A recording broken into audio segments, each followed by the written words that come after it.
반갑습니다. 우리 이영 목사님께서 소상하게 이렇게 소개를 해주셔서 너무 감사드리고, 이 목사님과는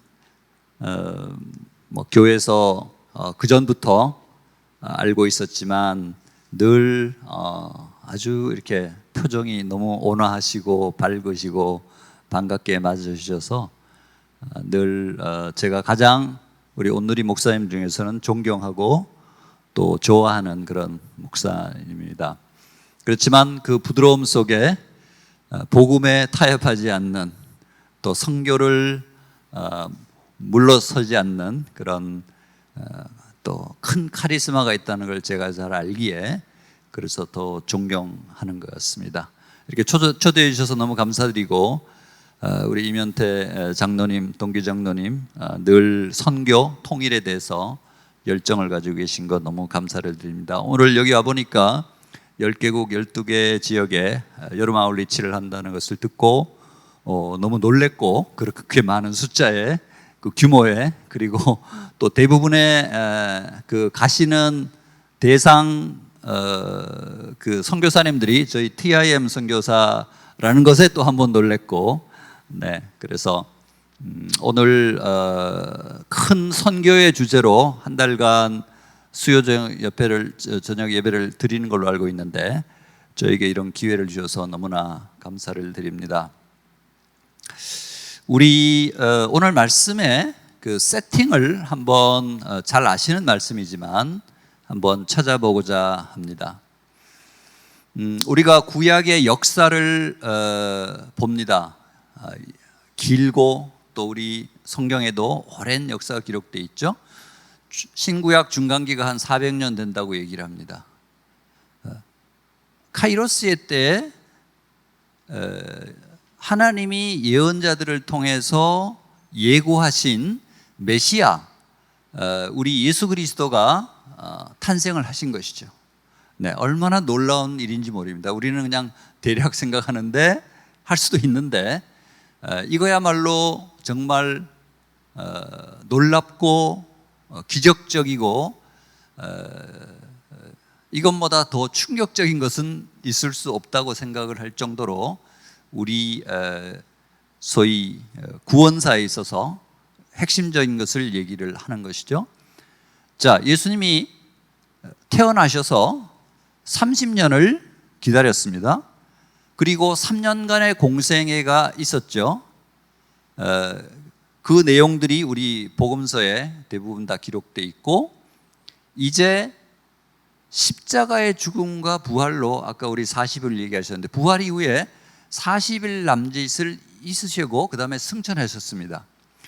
그 뒤에 우리가 사도행전이라는 것을 상세히 보며 기록을 했지만, 그 가운데 예수님이 직접적으로 언급한 부분은 다메섹 도상에서 만나 사도 바울에게 얘기한 그 내용, 일종의 현현한 그 메시지 이외에는 직접적인 사도들에게 제자들에게 얘기한 것은 없는데, 결국에는 40일의 십자가 죽음과 부활 이후에 승천하시기 전에 한 그 메시지가 사실은 마지막 유언과도 같은 메시지입니다.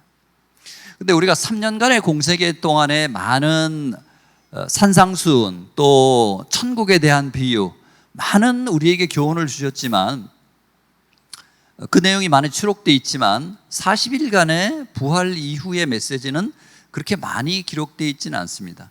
복음서 끝자락에 한마디, 한 패러그래프 정도씩 들어가 있는 것이죠. 제가 오늘 이 본문을 가지고 여러분들과 나누고자 하는 이유는, 요 구체적인 내용은 오직 요한복음에만 기록되어 있다는 것이고, 그리고 예수님의 아주 애제자라고 할 수 있는 베드로와 요한 둘이지 않습니까? 요한은 특별히 예수님이 사랑하셔서 곁에 두고 끝까지 예수님을 관찰했기에 다른 복음서에 없는 많은 스토리들이 요한복음에 기록되어 있다고 하는 것이죠. 그리고 그 깊이 있는 성령 충만함으로 유배를 가서도 나중에 기억하고 되새기면서 요한 1서, 2서, 3서를 우리에게 주옥같이 남기게 되는 것이죠. 그렇기 때문에 요한이 기록한 승천 직전의 이 메시지는 익스클루시브하게 남들이 들을 수 없는 마지막 유언과도 같은 메시지다라는 생각이 들고, 그렇기 때문에 저는 이제 얼마 있으면은 하늘나라로 올라가실, 그리고 모든 미션을 완성했다고 하는 예수님이 마지막 제자들에게 남기신 이 메시지는 뭔가 좀 특별한 뜻이 있으셔서 우리에게 그런 메시지를 남기지 않았는가, 그렇게 생각이 드는 것이죠. 제가 이제 네 가지를 얘기할 텐데요. 그 내용이 오늘 3절에 걸쳐서 저는 이제 네 가지 메시지다 이렇게 말씀을 드리는데, 이것을 요한이 옆에서 듣고 있다가 그것을 어떻게 다 기억을 할까 많이 하죠. 네. 오순절 성령이 오면 요한복음에도 14, 15, 16장 이 3장은 성령에 관해서 굉장히 상세하게 설명을 해주고 있습니다. 여러분, 보혜사 성령이 어떤 분인가라는 것을 보려면 요한복음, 사도행전이 아니고 요한복음의 14, 15, 16장을 봐야 되는 거예요. 14장 26절, 성령이 오면 내가 너에게 한 것을 모두 가르쳐주고 말한 것을 기억나게 하고 깨닫게 해준다고 얘기를 합니다. 그러니까 오순절 이후에 예수님이 말했던 것들이 다 기억이 나는 거예요. 디테일하게. 그것이 오늘 기록된 부분입니다. 특별히 이 타이밍은 예수님이 공생애 동안에 하나님의 아들의 자격으로 얘기했던 많은 메시지가 있습니다. 권위적인 메시지가 있고, 그렇지만 우리가 어떤 경험상 특정한 일을 경험하고 그 뒤에 하는 메시지는 그 전과 많이 다른 것이죠. 예수님이 신분적으로 지금 그 부활해서 제자들에게는 비슷하게 보이지 않습니까? 그렇지만 예수님의 지금 스테이터스, 이 지위와 신분이 바로 직전에 십자가 전에 스테이터스와 여러분 똑같다고 생각하십니까? 뭔가 좀 다를 것 같지 않습니까? 왜 다릅니까? 왜 부활 이후에 승천 직전에 하는 예수님의 메시지가 십자가 전의 메시지와 뭐가 다른 것이냐는 것이죠. 결론은 뭐죠? 다를 것 같다는 것이죠. 달라야 한다는 것이 결론이지만, 무엇이 그렇게 차이를 두느냐 하는 건데요.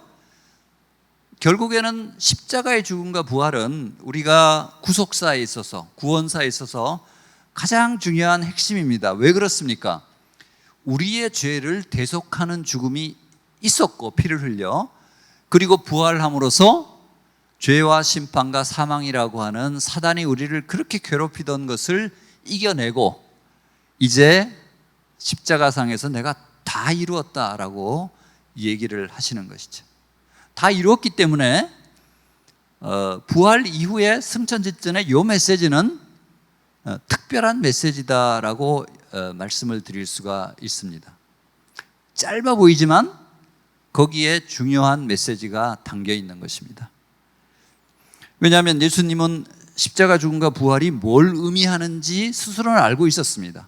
하나님의 아들이시고 모든 것을 아시는 분은 참 인간, 참 하나님으로 오셔서 피를 흘리고 우리 모든 인류의 죄, 여러분들 한 사람 한 사람의 죄를 대신 랜섬, 이 몸값으로 갚으셨다, 속죄제물이 되셨다는 것을 너무나 잘 알기에 귀신들이 쫓겨나고 업사이드 다운을 시키는, 세상을 뒤집는 그 일을 완성하셨다는 것을 아셨기 때문에 본인이 성취한 것, 본인이 이룬 것, 그리고 곧 떠나면은 내가 너희 제자들, 너희들을 어떻게 소위 단도리를 할 것인가를 아셨고, 우리에게 그 메시지를 make sure, 확실하게 하기 위해서 이 메시지를 주신 거라고 저는 믿습니다. 오늘 이 부분을 저는 그렇기 때문에 이 부분이 어떻게 보면은 성경에 있어서 가장 짧은 세 절이지만 가장 중요한 메시지다라고 생각을 합니다. 감히 왜 그러냐 하면 구약의 창조부터 요 지점까지 오는 메시지에 일관된 것은 뭡니까? 우리에게 좋은 창조를 줬는데 인간이 죄로 인해서 타락을 하고 그 뒤부터는 구원에 어떻게 하면 구원을 얻는가라는 하나님의 그 약속, 또 노력, 시도 이런 것들이 지금까지 오고 결국은 메시아를 통해서 죄사함의 십자가 사역이 있고 이제 그것이 완성되는 것입니까? 그죠? 하나님의 계획의 히스토리로 볼 때는 이제 다 이룬 것이죠. 그렇기 때문에 이 부분이 너무나 중요한 것이 되는 것입니다. 예수님에게도 하나님에게도 우리에게도 이 모멘텀은 너무나 중요한 것이 되는 것입니다.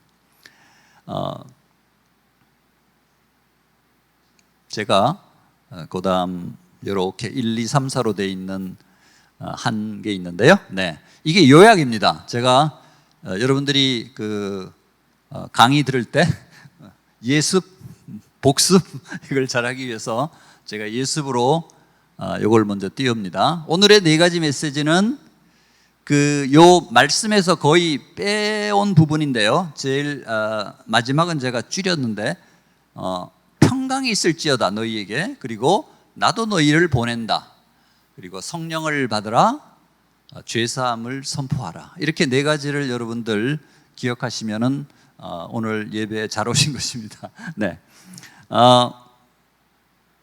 이 네 가지는 예수님의 사역이 완성됐다는 것과 이것을 통해서 하나님의 나라가 또 완성됐다는 것을 보여주는 것인데요. 첫 번째 메시지는, 네 개 중에서 첫 번째는 21절의 앞쪽 부분에 있는 너희에게 평강이 있을지어다 라는 것입니다. 네, 너희에게 평강이 있을지어다, 그 부분을 21절의 앞부분을 한번 같이 읽어보겠습니다. 시작. 예수께서 제자들에게 다시 말씀하셨습니다. 너희에게 평강이 있을지어다. 네, 평강의 부분입니다. 이 부분은 우리가 좀 깊이 묵상을 할 필요가 있는데요. 만일 여러분들이 이 현장에 부활 이후에 승천 직전에 제자들과 똑같이 현장에 있었는데 예수님이 여러분들 무리를 보고 너희에게 평강이 있을지어다 라고 얘기를 했다면 여러분들의 마음은 어땠을 것 같으세요? 제가 질문을 한번, 우리 그 1대1 교재에 보면은 거기 큐티 부분에 요한복음 8장에 가늠한 여인 그걸 주제를 주면서 여러분들 큐티해라고 보져 있잖아요. 여러분들 그 장면을 들어갈 때 그 내가 현장에 있었으면은 과연 마음이 어땠을까라는 그 소위 역할이입, 이것도 상당히 중요한데요. 평강이 있을지어다라고 얘기를 했을 때 여러분들의 마음은 위로를 받는다, 내가 좀 걱정이 있었는데 조금 풀렸다, 아이들 때문에 걱정이 많았는데 좀 위로를 받았다, 이런 것입니까? 이 말은 굉장히 중요한 메시지가 있습니다. 이거는 우리가 위로를 받고 또 조금 안도하고 걱정을 없애주는 이런 차원이, 염려를 덜어주는 이런 차원이 아니고요. 이거는 관계적으로 우리가 죄사함을 받고 심판과 사망으로부터 벗어나서 우리에게 영원한 구원을 주시는 그 예수님과 그것을 믿는 우리, 그래서 아까 말씀드렸듯이 내가 다 이루었다, 이 모든 인류의 죄는 내가 다 가지고 갔기 때문에 몸값으로 이제 너희들에게는 이 죄를 두려워하고 심판을 두려워하고 죽음을 두려워할 필요가 없다는 그런 우리가 구원과 영생의 메시지, 여기와 연결된 평안인 것입니다. 평강인 것입니다. 그렇기 때문에 예수님이 너에게 평강이 있을지어다라고 선포하는 이 말씀은 너에게 필요한 것은 그것을 믿는 것이다. 내가 다 이루었기 때문에 이제 아무 염려할 것이 없다. 그 염려는 세상 근심을 뛰어넘는 궁극적인 염려를 얘기를 하는 것이죠. 우리는 늘 죽음을 두려워합니다. 특별히 우리가 믿음을 갖기 전에 얼마나 많은 그런 질병을 걱정을 하고 또 죽음을 걱정을 하고, 그렇지만 우리가 예수 그리스도를 믿고 영원한 생명을 가졌을 때 우리에게는 그 구원의 감격과 기쁨이 있는 것이고, 영원한 생명 그리고 천국의 소망을 우리가 갖는다고 그랬을 때 우리가 의롭게 되며 하나님의 자녀가 되고 하나님 나라의 시민이 된다라고 하는 이 부분에 있어서 얼마나 위로를 받고 감사할지 모르는 것이죠. 그것이 바로 평강의 본질인 것입니다. 예수님이 그래서 여기서 평강이 있을지어다라고 먼저 첫 번째 선포하는 것은 우리로 하여금 완전히 달라진 신분을 느낄 수 있고 확신할 수 있도록 해주는 것이죠. 로마서 5장 1절에 보면 이런 말씀이 있습니다. 그러므로 우리는 믿음으로 의롭다는 인정을 받아 우리 주 예수 그리스도로 인해 하나님과 더불어 화평을 누리고 있습니다. 그리고 누가복음 2장 14절은 지극히 높은 곳에서는 하나님께 영광이요 땅에서는 하나님의 은총을 입는 사람들에게 평화로다라는 표현이 나옵니다. 우리 20절, 우리 바로 직절절에 또 평강이 있을지어다라고, 평강이 있을지어다라는 표현이 이 주변에 한 서너 번에 걸쳐서 나오는데요. 이 손과 옆구리를 보여주는 부분이 있습니다. 이 부분은 분명히 십자가에서 내가 죽고 부활하였다, 이거는 움직일 수 없는 증거다라는 것을 얘기를 해주는 것이죠. 우리에게 중요한 것은 너에게 평강이 있을지어다라고 일종의 선포와 우리에게 이 평강을 주고자 하는 메시지인 것이 아닙니까?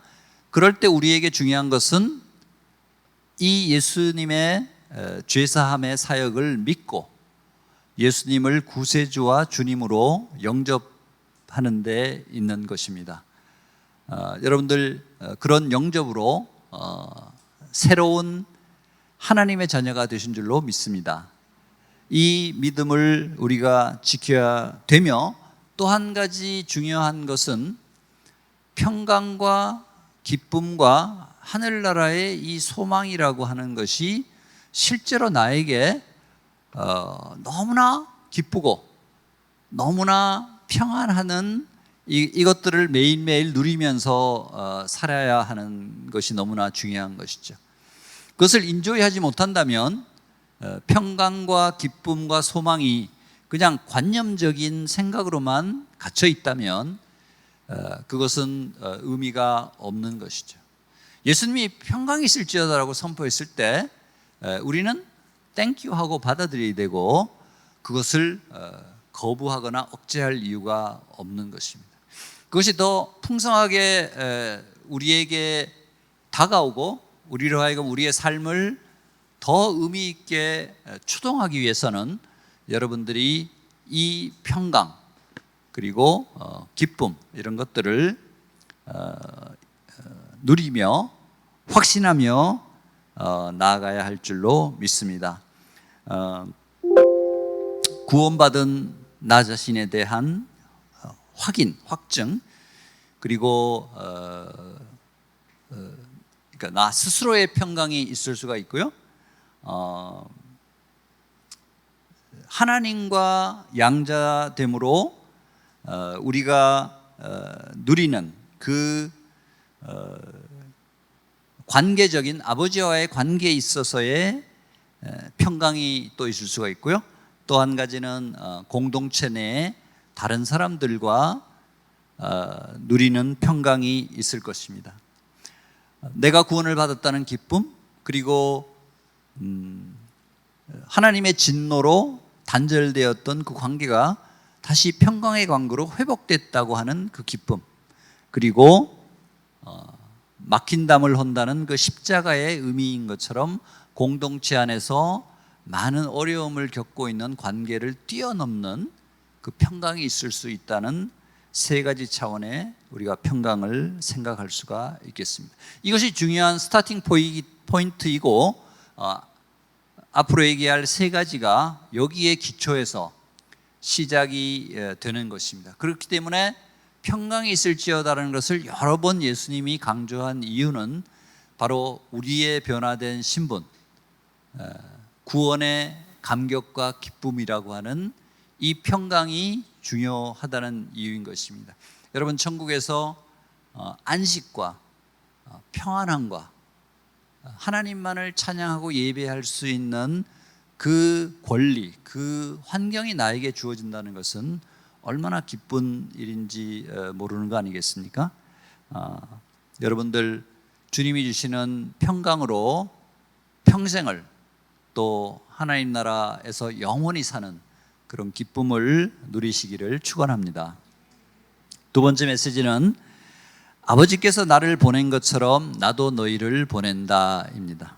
여기에는 파송과 부르심과 또 사명과 선교적인 메시지가 들어가 있는 것이 오늘 말씀의 제목이기도 합니다. 궁극적으로는 이 네 가지 메시지 중에 가장 중요한 것은 나도 너희를 보낸다라는 이 메시지입니다. 우리 21절 후반부 한번 같이 읽어볼까요? 시작. 아버지께서 나를 보내신 것처럼 나도 너희를 보낸다. 앞쪽 파트에 아버지께서 나를 보내신 것처럼 이라는 표현이 있습니다. 이것은 예수님이 이 땅에 오신 그 소명 또는 사명이라고 하는 그것이 무엇입니까? 우리가 성육신한 예수님이 이 땅에 오신 이유는 우리 인류의 죄를 대속하기 위해서 누가 인간을 대신해서 십자가에 피를 흘려야 되는데 우리들은 다 그런 자격이 없는 것이죠. 죄인의 아담의 후예이기 때문에 하나님의 아들이신 성령으로 잉태하신 참 인간이면서 동시에 완전한 하나님이신 예수님만이 그 일을 할 수 있는 것이고요. 그래서 아버지가 나를 보내셨다라고 이렇게 표현을 하는 것입니다. 그거와 똑같이 나도 너희를 보낸다라고 얘기를 합니다. 그럼 이 말은 우리도 그와 유사한 미션, 성육신적으로 이 세상에서 우리의 실제로 피를 흘리는 죽음은 아닐지라도 영적으로 우리가 그런 대속적인 죽음을 통하여 로마서 12장 1절에 있듯이 너의 몸을 하나님이 기뻐하는 거룩한 산 제물로 드리라, 이것이 너희의 드릴 영적 예배라고 하듯이 그런 마음으로 세상에 성육신해 들어가야 된다라는 메시지를 우리에게 주는 것이죠.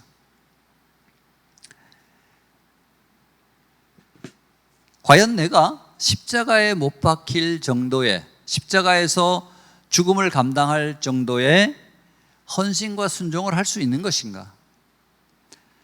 이런 근본적인 질문이 우리에게 다가오는 것이죠. 꼭 보냄을 받는다는 의미가 우리가 모든 사람이 우리 두란노 해외 선교의 선교사처럼 현장을 꼭 나가야 된다는 의미는 아닙니다. 세상에서나 선교지에서나 어떤 자리에 있든 간에 내가 하나님을 위해서, 하나님의 뜻을 위해서, 하나님의 목적을 위해서 나의 삶을 걸 수가 있는가? 그것이 너희를 보낸다는 의미의 본질적인 것이 되겠죠. 세상을 변화시키는 주역이 된다는 의미가 있는 것이고요. 이것은 개인적으로 또는 가정적으로, 사회적으로, 여러분 공동체적으로 또는 우리 국가적으로 또는 전 세계적으로 우리가 소금과 빛의 역할을 감당하며 세상을 하나님의 원리대로 하나님의 나라로 변화시키는 그 역할을 우리가 감당해야 된다라는 것이 바로 너희를 보낸다라는 의미가 되겠습니다. 여러분들 여러분들이 맡고 있는 그 영역에서 보내심을 받는 여러분들이 되기를 축복합니다. 여기에는 우리가 늘 매주 중보기도 하듯이 창조 질서를 회복시켜야 된다라는 부분도 들어가는 것이고, 가정을 회복시켜야 된다라는 부분도 당연히 들어가야 되는 것입니다.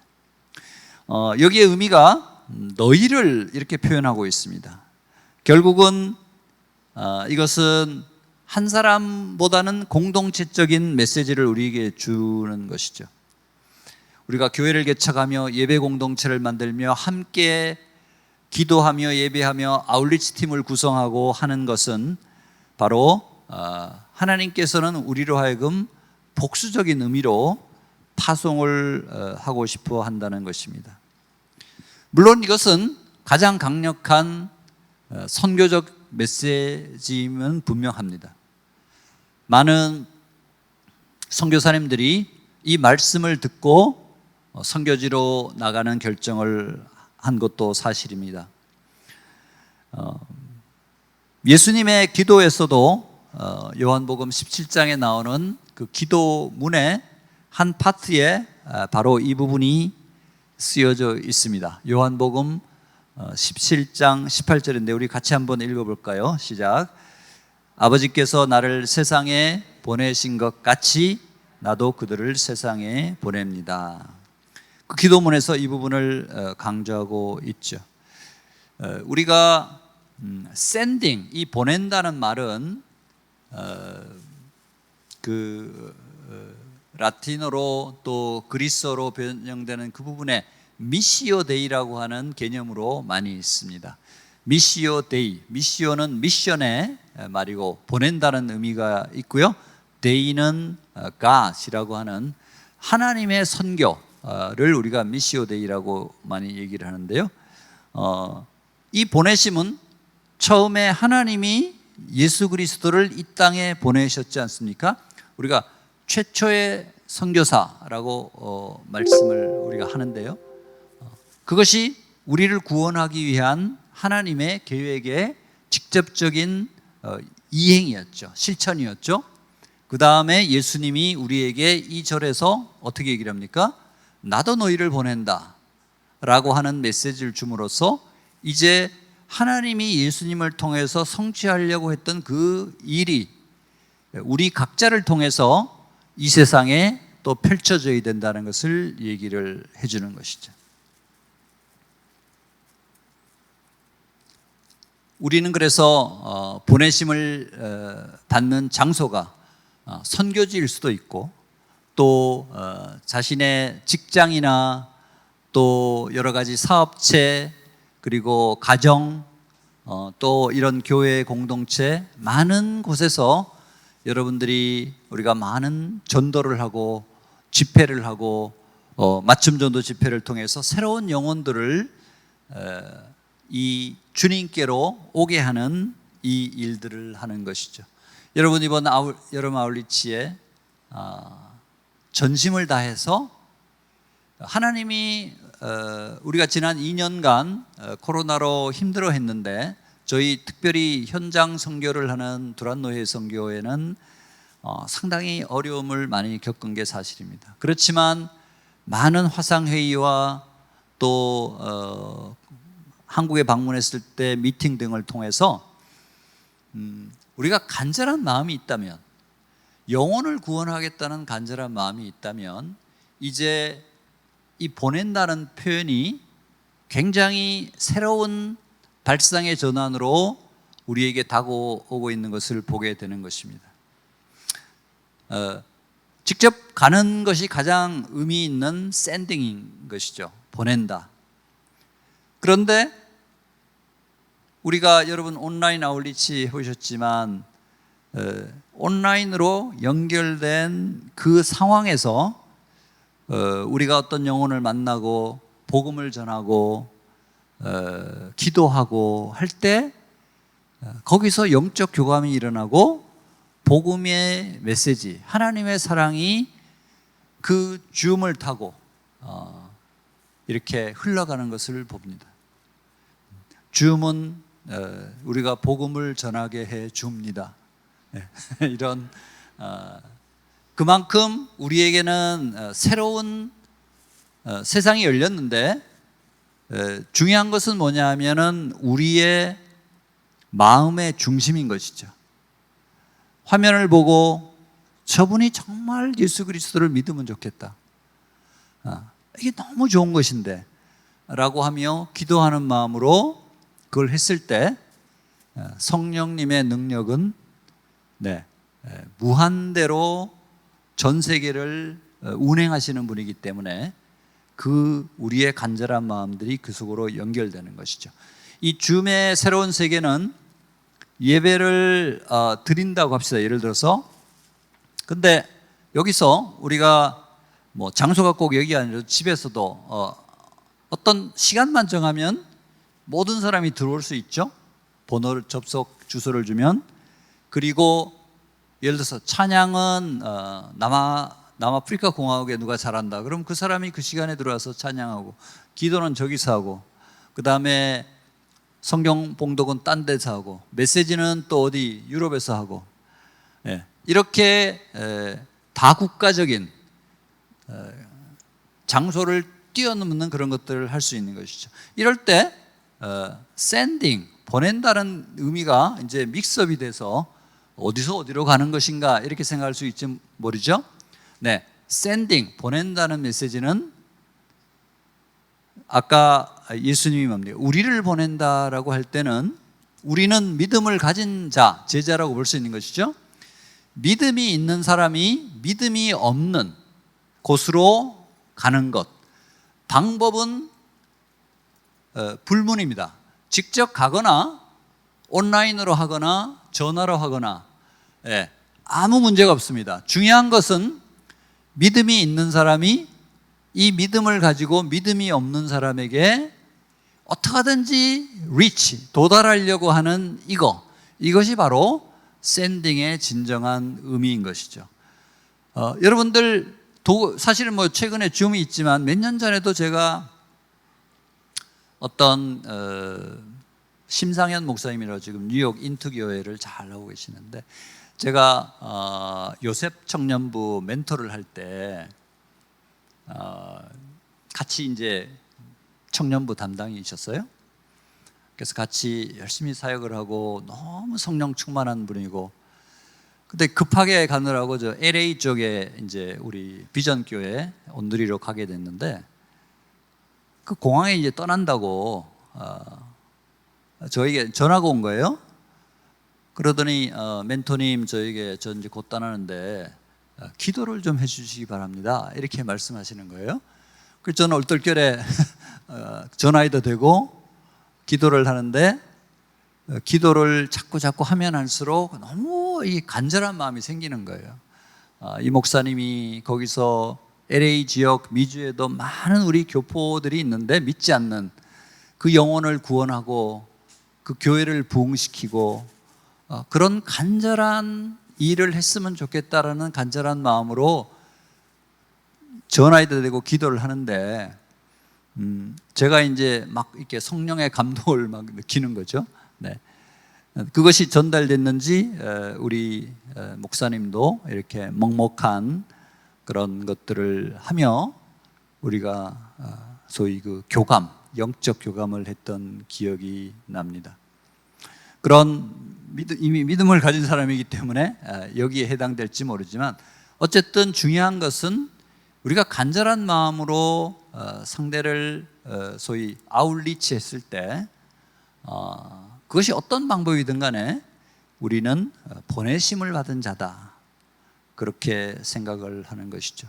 여러분, 그렇기 때문에 내가 아니 나는 뭐 선교사로서의 그런 역량도 없고 시간도 없고 돈도 없고 저는 잘 못하겠습니다. 나중에 여유가 되면 하겠습니다. 네, 그럴 필요가 없는 것입니다. 여러분이 계신 장소에서 이런 온라인 아울리치든 다양한 방법을 통해서 여러분들 마음만 있으면 친한 분에게 전화 한 통화를 한다거나 화상 카톡을 한다거나 다양한 방식으로 복음의 메시지를 전할 수 있습니다. 내가 너를 얼마나 사랑하는데 그렇기 때문에 이 귀한 메시지를 전한다. 이 영적인 간절함이 들어가 있다면 그것은 내가 너희를 보낸다라는 예수님의 메시지를 실천하는 것입니다. 특별히 여기 우리 자매님들 이제 많이 계시는데요.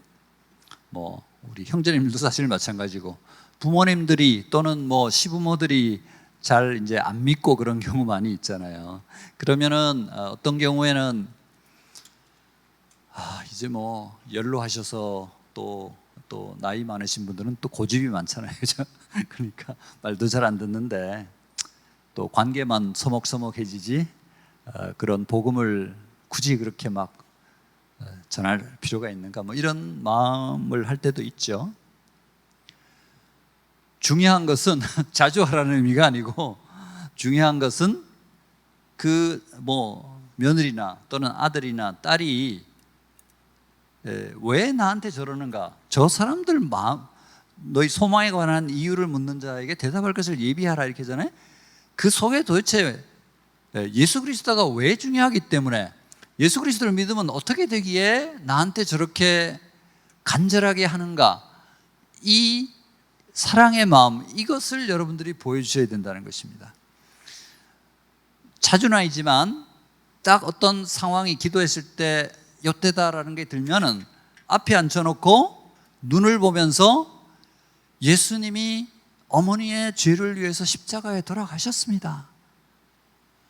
예수 그리스도를 영접하면 영원한 생명을 얻습니다. 너무 아까 얘기한 평강과 기쁨과 소망이 충만한 하늘나라의 안식과 영생의 약속이 보장되어 있는 것입니다. 어머니, 우리 천국에서 같이 만나서 영원한 삶을 살아야 되지 않겠습니까? 여러분, 어머니 가장 좋아하고 어머님이 가장 믿으시는 딸과 아들 아닙니까? 우리가 그렇게 자신감을 가지고 얘기하는 이것을 진리입니다.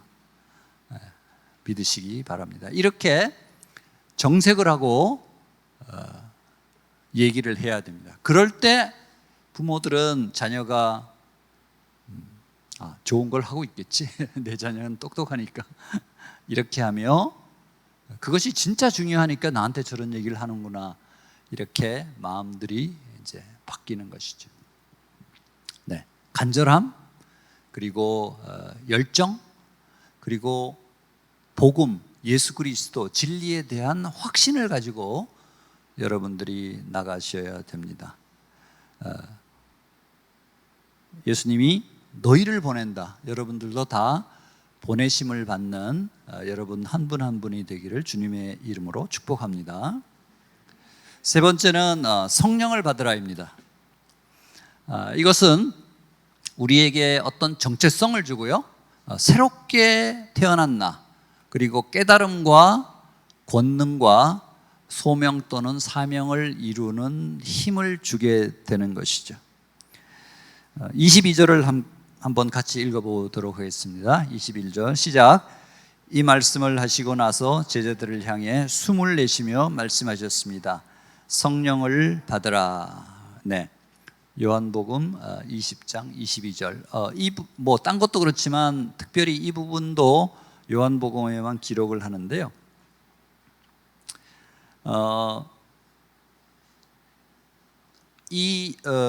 어떻게 되어 있죠? 네, 숨을 내쉬며 말씀했다고 합니다. 그러니까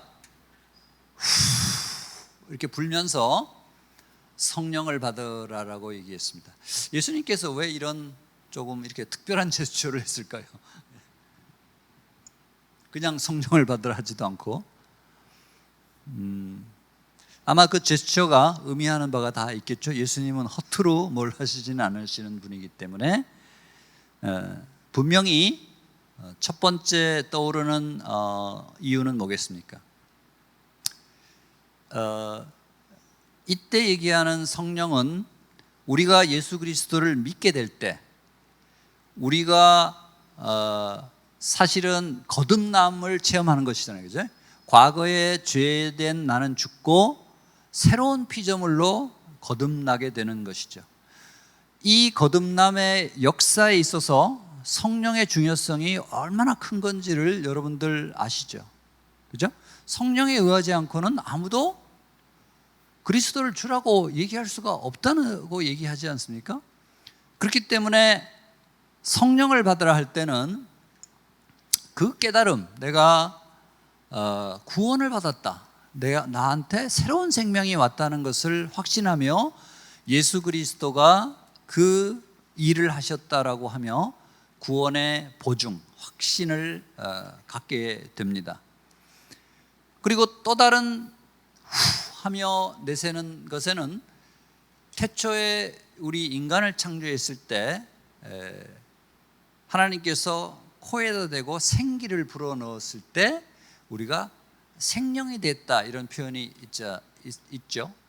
바로 그거하고 똑같이 이제 죄된 이후에 예수님이 다시 오셔서 새로운 삶을 다시 회복하기 전까지 이 삶은 일단락이 된 것입니다. 한 챕터가 끝난 것입니다. 지금은 다시 부활하여 영적인 부활로 우리에게 새로운 생기를 부어 넣어주면서 두 번째 생명, 두 번째 또는 아담이라고 표현할 수 있는 그것이 되었다는 것을 우리에게 얘기를 해주는 것이죠. 그런 상징적인 제스처를 우리에게 해줍니다. 또 하나 부는 의미는 뭐겠습니까? 곧 있으면 닥칠 오순절 성령의 엄청난 광풍과도 같은 그 마가의 다락방을 연상하면서 곧 있을 그것을 너희에게 예언적으로 미리 보여주는 것이죠. 고린도전서 15장 45절을 한번 같이 읽어보도록 하겠습니다. 한번 같이 읽을까요? 시작. 기록되기를 첫사람 아담은 생명이 있는 영이 됐다라고 한 것처럼 마지막 아담은 생명을 주는 영이 됐습니다. Living person이 life giving spirit이 됐다라고 표현을 합니다. 안타깝게도 아담은 이런 living person, 생명으로 주어졌지만 안타깝게 죄로 인해서 타락하며 추락하며 하나님과 단절되는 그런 진노의 자식으로 남은 것이죠. 그 상황에서는 구약의 수많은 제사와 시도가 있었지만 결국에는 구원이 이루어지지 않았던 것이죠. 바로 예수님을 통해서 아까 첫 번째 본 평강이 있을지어다에 나오는 그런 스테이터스의 변화를 예수님이 마련해 주시고, 예수님은 이제 떠나시면서 우리에게 안전장치를 마련해 주신 것이죠. 바로 성령입니다. 아까 요한복음 14, 15, 16에 아까 다 기억나게 할 것이다. 또 16장에는 죄와 의와 심판에 대해서 우리가 미처 몰랐던 것을 다 깨닫게 해준다라고 얘기를 하고요. 성령이 임하면 우리가 권능을 받는다라고 얘기를 합니다. 이 너희를 보낸다 바로 뒤에 성령을 받으라라고 하는 것을 연결시킨 이유는 바로 우리가 권능을 받을 때, 성령의 충만함을 받을 때 우리가 이 보냄을 받는 사역을 힘차게 할 수 있다는 것을 보여줍니다. 그렇기 때문에 우리는 성급하게 사역을 하기보다는 기다리며 기도하며 성령을 충만히 또 충분히 받으라고 얘기를 하고 있는데요. 바로 누가복음 사도행전에 보면 이런 표현들이 있습니다. 누가복음 24장 40절을 한번 볼까요? 제가 한번 읽어보겠습니다. 아버지께서 약속하신 것을 보내리니 위로부터 능력을 입을 때까지 예루살렘에 머물러 있으라. 계속해서 사도행전에도 예루살렘을 떠나지 말고 내 아버지가 약속하신 선물을 기다리라.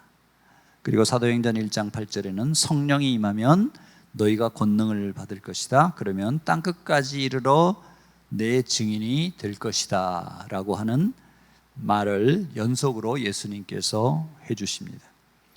위로부터는 능력을 받아야 된다. 아버지가 약속하신 선물을 기다리라. 그리고 마침내 성령이 임하면 너희가 권능을 받는다라고 얘기를 합니다. 지금도 볼지어다 내가 세상 끝날까지 너희와 항상 함께 있으리라고 하는 마태복음 제일 마지막 절의 말씀은 바로 예수님께서 지금 어디 계십니까? 하나님 우편에 앉아 계시는데 우리한테 마치 보이지 않기 때문에 예수님이 좀 쉬시는가? 네. 예, 절대 그렇지 않습니다. 여러분 중보기도를 주님 아버지께 올려드리고 세상을 통치하시며 또 끊임없이 성령님을 우리에게 보내주시는 것입니다. 이 성령은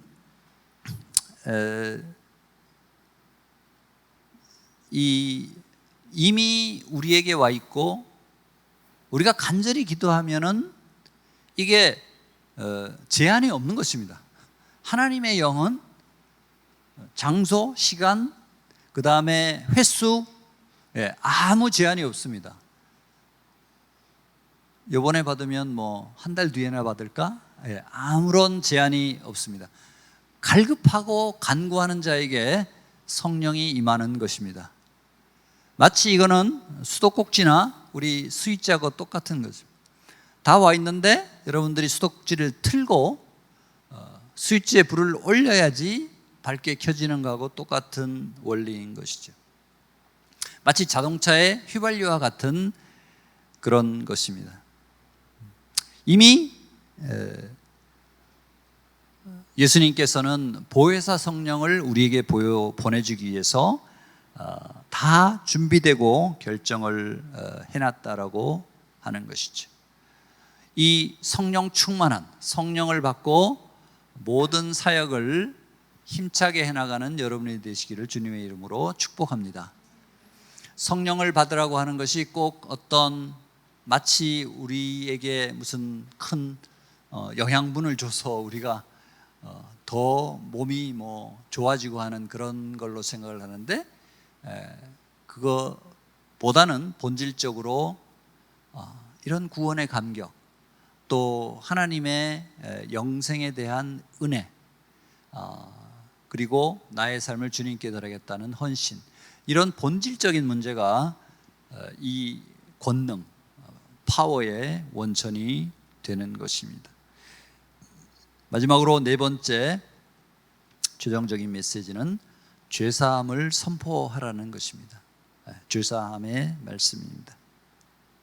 23절을 한번 같이 읽어보겠습니다. 시작. 만일 너희가 누구의 죄든지 용서하면 그 죄는 사함을 받을 것이요 용서하지 않으면 그 죄는 그대로 있을 것이다. 아멘. 이 말씀은 표현 자체가 우리가 주어가 되고 우리가 용서하면은 그 사람은 용서받고 용서하지 않으면은 그 죄는 그대로 있고 우리가 죄사함의 결정권을 가지고 있는 것처럼 표현되어 있지만 사실은 이거는 우리로 하여금 어떤 이 메시지를 간단 명료하게 이해하기 쉽도록 하기 위해서 만든 것이지 우리 스스로가 그런 죄사함의 권리가 있다고 얘기하는 것은 아닌 것이죠. 이미 아까 평강 이걸 얘기했듯이 예수님이 이 일을 다 이루셨다는 것입니다. 아멘. 예수님이 죄사함의 모든 것들을 다 이뤄놨기 때문에 우리가 해야 될 일은 당신의 죄의 문제는 다 해결이 됐습니다. 예수님이 다 이루셨습니다.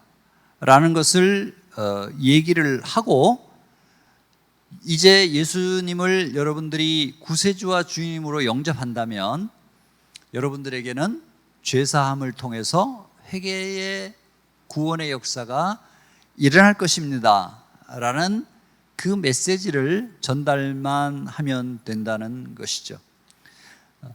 당신의 죄는 예수님의 십자가로 완전하게 또 온전하게, 그리고 히브리서 얘기한 대로 단번에 다 사함을 받았습니다. 이 메시지를 여러분들이 담대히 선포하면 된다는 것입니다. 그렇기 때문에 로마서 1장 16절에는 뭐라고 합니다. 내가 복음을 부끄러워하지 아니하노니, 이런 표현이 있죠. 이 복음은 모든 믿는 자에게 구원을 주시는 하나님의 능력이 됨이라라고 얘기를 합니다. 이 의미는 우리가 어떤 아주 공교한 말로 설복을 시키거나 납득시키는 그런 의미가 아니고, 하나님의 권능과 능력으로 이 복음을 선포한다는 것이죠. 선포하면 거기에 하나님의 역사가 일어날 수 있고, 선포하지 않으면 아무 역사가 안 일어난다라는 것을 얘기를 하는 것이죠. 전하는 사람이 없는데 어떻게 들을 것인가라는 로마서의 10장의 말씀을 우리가 알고 있습니다. 그래서 그분이 믿고 안 믿고는 그거는 하나님의 영역이고, 우리가 얘기해야 되는 메시지는 여러분들의 죄의 문제가 예수님에 의해서 완전히 해결됐습니다. 그렇기 때문에 여러분들이 회개하며 주님께 나오고 그분을 영접할 때 여러분들에게는 이런 죄사함의 능력이 임하고 구원을 받을 것입니다 라는 그 메시지를 여러분들이 전해야 된다는 것입니다. 이거하고 유사한 표현 중에 마태복음 16장 19절 말씀이 있는데요, 제가 한번 말씀이 준비됐나요? 네, 제가 한번 읽어보겠습니다. 내가 내게 하늘나라의 열쇠를 줄 것이다. 무엇이든 내가 땅에서 매면 하늘에서도 매일 것이요, 내가 땅에서 풀면 하늘에서도 풀릴 것이다. 네, 이것도 유사한 부분인데, 우리가 땅에서 풀면 하늘에도 풀릴 것이다 라고 하는 메시지가, 우리가 하나님이 우리에게 주신 것, 예수님이 우리에게 준비해 주신 모든 것들을 우리가 믿고 그대로 순종하고 선포했을 때 하늘도 움직인다라는 이런 표현이 있지 않습니까? 바로 그렇게 된다는 것이죠. 하나님의 섭리와 은혜, 그리고 그것들을 우리가 선포함으로써 이 복음을 들을 자들에게 그들이 당장에 그를 수용할 것인가 아닐 것인가라는 것은 시간이 걸릴 수 있지만, 우리가 해야 될 것은 담대하게 그 복음을 선포해야 된다는 것입니다. 결국 이거는 우리에게 행동을 요구를 합니다. 쭈삣쭈삣 머뭇거리지 않고 입을 열어 예수 그리스도를 전해야 한다는 것이죠. 오늘 메시지의 전체적인 흐름은 우리가 어떤 역할을 해야 될 것인가, 예수 그리스도의 복음을 소위 선포, 그리고 전파 또는 증거, 또 증인, 이런 것들을 우리가 담대하게 해야 된다고 하는 것입니다. 이 네 가지는 주님의 자녀들에게 주는 어떤 정체성에 관한 것, 그리고 세상에서의 삶의 모습에 대한 하나님의 소명을 다하는 이런 것들을 종합적으로 주는 완결적인 어떤 크리스찬 삶의 가이드라인이다, 이렇게 우리가 볼 수 있을 것입니다.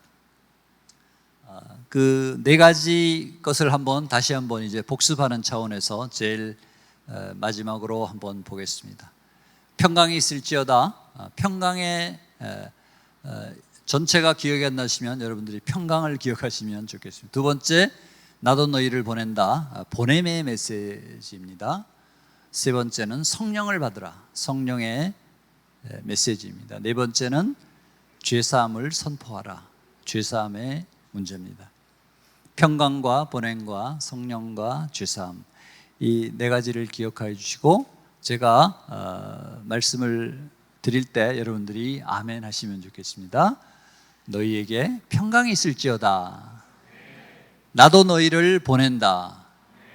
성령을 받으라. 죄사함을 선포하라.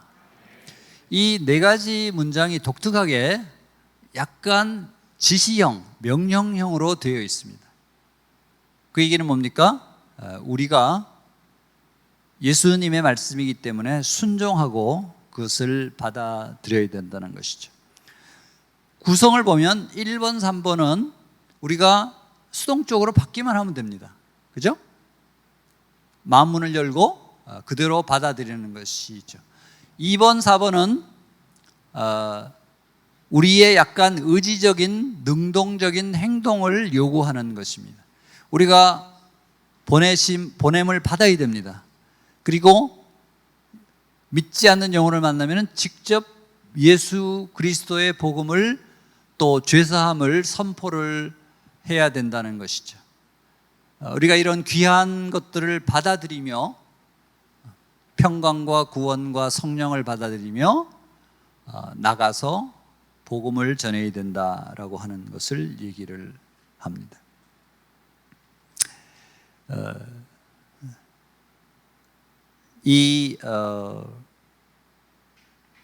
결국 이제 우리가 나도 너희를 보낸다라는 것이 가장 중요한 메시지고, 평강과 성령을 베이스로 깔고 그 위에 보내심을 받고, 마지막 죄사함의 메시지는 우리가 복음을 얘기를 할 때 그 소위 그 컨텐츠, 이 내용물이 되는 것이죠. 예수님이 어떤 일을 했습니다. 그래서 이 죄사함의 이 메시지가 마치 하나님의 나라를 우리가 완성하듯이 그 확장하듯이 그런 것들을 우리에게 보여주는 것이죠. 가는 곳마다 죄사함의 그 메시지를 전파를 해야 되는 것입니다. 제가 우리 TIM 두란노회 선교회의 선교사님들이 한 430명 52개국에 파견되어 있는데요. 그 중에 최근에 현장에서 열심히 사역을 하다가 뇌출혈을 입으셔서 현지에서 급한 수술을 하시고 아직은 의식을 계속 찾지 못하고 계시는 상황에서 긴급 우리가 후송을 추진하고 있는데요. 이번 주말에 서울로 돌아오시는 탄자니아의 조문숙 선교사라는 분이 있습니다. 여성 싱글 선교사, 갈렙 선교사라고 시니어 분들을 갈렙 선교사라고 부르는데, 이분이 연세가 어느 정도 됐을 것 같으세요, 여러분들? 짐작해 보면? 네. 만으로 68세, 한국 나이로 70세의 분당 A, 우리 공동체 안수집사 권사님 하시고 Y미션에서 트레이닝 받고 어릴 때 18살 때 고등학교 때 다큐멘터리를 보고 아프리카의 그 어려운 어린아이들 그걸 보고 너무 가슴이 아파서 나중에 저기 가서 내가 복음을 전하리라라는 그 선 아닌 그런 비전을 갖고 있는데 60세에 그 비전이 이루어진 거죠. 네. 한 지난 6, 7년 사역을 열심히 하다가 지금 그런 어려운 일을 당해서 구속을 하는데, 제가 사진을 몇 개 가져왔는데요. 한번 첫 번째 사진 한번 올려주시겠어요? 네. 자, 이 그림이 뭐냐 하면요, 저희 본부에 보고한 사역의 전략인데, 여러분 뭐 같으세요? 네. 무슨 뭐 나무까지 이렇게 한 것 같죠?